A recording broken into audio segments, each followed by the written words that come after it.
Welcome. In front of me I have Nokia 3.4 and the AirPods Pro, and I'll show you how we can connect this to the device. So first, let's open the notification bar, then click and hold the Bluetooth icon, then open charging case of the AirPods Pro and click and hold this button on the back of the charging case to move them into the pairing mode. So click and hold. When this indicator starts blinking, it means that they are in the pairing mode, so we have to release that key. Then go right here to click to pair new device.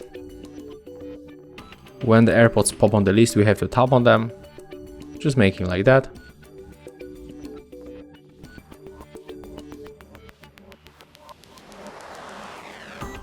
Okay, as you can see, it takes too long, definitely, because after this steps, immediately you will get the notification in the normal cases, but here we got some kind of problem, so we are going to fix it, don't worry about that.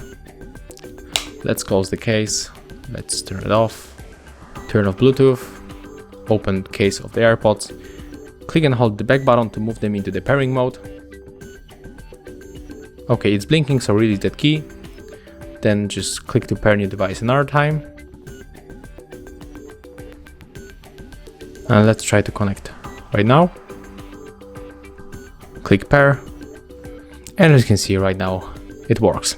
So that's how we can connect AirPods Pro to your Nokia 3.4. Thank you guys for watching.